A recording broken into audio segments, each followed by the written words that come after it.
Hey guys, Stephen Cox here, and today we're going to be learning Thundercat's Them Changes on the U-Bass. So this is a Patreon request for Jasmine. If you'd like to become a patron, please look in the description below. So Scott's Bass Lessons has an excellent video on this bass line, which is actually two bass parts happening at the same time, stacked on top of each other. And Thundercat plays a 6-string bass, so it's two 6-string bass lines happening at the same time. He teaches that bass line pretty well on the 6-string, and then they give a 4-string option as well. But with the 4-string option, I feel like they limit the range a little bit and lose a little bit of the low end. So I decided to turn it into a 2-hand tapping version of the bass line. And this is basically like one of the two bass lines, but without the effects that Thundercat uses, it kind of fills out the sound anyway. We're going to be using our right hand and left hand separately to create notes. So if you've ever played a hammer-on, two-handed tapping is kind of like that. We're going to just do one hand at a time. So basically you push down with enough force and hold it down to make the note ring out. So kind of like that. So you can see my finger is coming down hard, kind of like a hammer-on, and the note is sounding. And you can do the same thing with just your right hand as well. And we're going to be playing 2 notes at a time with the right hand.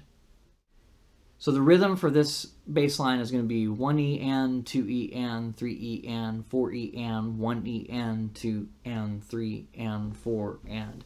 And basically the 1E is going to be the left hand part for the most part. There's one exception. And then when we hit the ands, that is going to be usually the right hand playing 2 notes at the same time. So let's get started just so you can get the idea. So first, our left hand is going to play the 7th fret on the E string, and then we're also going to play the 9th fret on the A string. So we've got, okay? So after that, our right hand is going to tap the 13th fret and the 15th fret at the same time. So notice I push both of them down at the same time. You got to be right in between the pieces of metal. Just work on your accuracy there. But once again, that's the 13th fret on the D string and the 15th fret on the G string. Left hand, there's your right hand part. Okay, now we're going to move down to the 3rd fret on the E string, then the 5th fret on the A string, then the 8th fret on the D string, and the 10th fret on the G string. And those are going to be at the same time. So far we've got... Now we're going to scoot everything that we have right here up 1 fret, and we're going to be playing 4th fret on the E string, 6th fret on the A string, 9th fret on the D string with the 11th fret on the G string. And then after that, 1st fret on the E string, the 3rd fret on the A string. This is the crazy part. We have to spread our hands out pretty far on the neck, so you have to eyeball this one, where you're basically going to play the 13th fret on the D string and the 15th fret on the G string at the same time. So we have... So the hardest transition in this bass line is really going from where you're doing the 4th fret, 6th fret, and then the 9th fret and 11th fret. And then this hand moves this way down to the 1st fret on the E string to the 3rd fret on the A string. And then your right hand is having to come all the way up to the 13th fret on the D string with the 15th fret on the G string.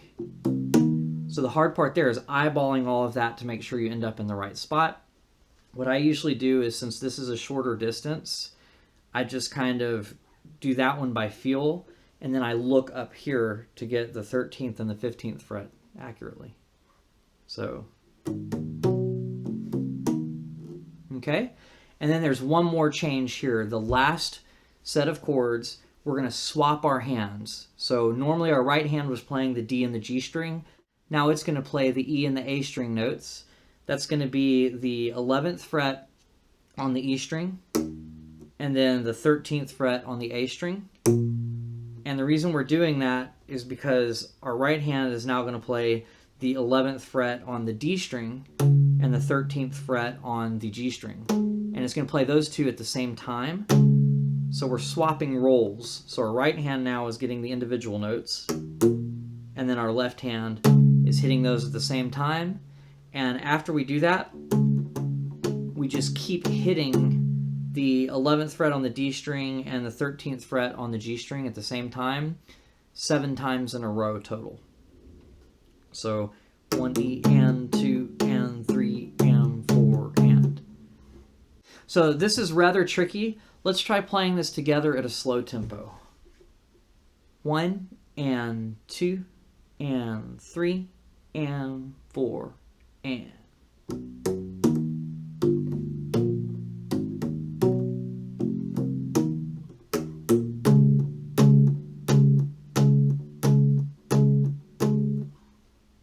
All right, let's try it once again a little bit faster. 1 E and a 2 E and a 3 E and a 4 E and a.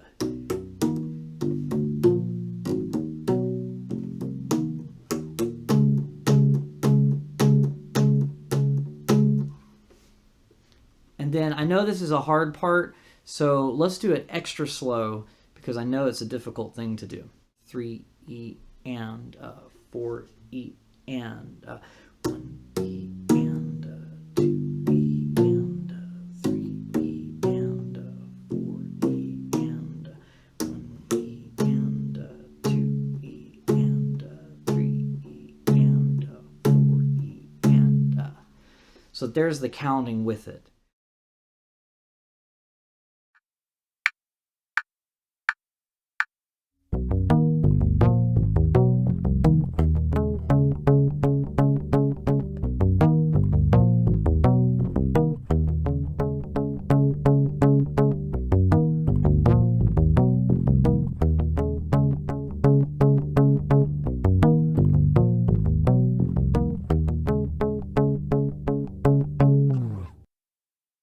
Thank you so much for watching. Once again, this was a Patreon request for Jasmine. So if you'd like to become a Patreon member, go to the description below and click on the link. And I will see you guys in the next video.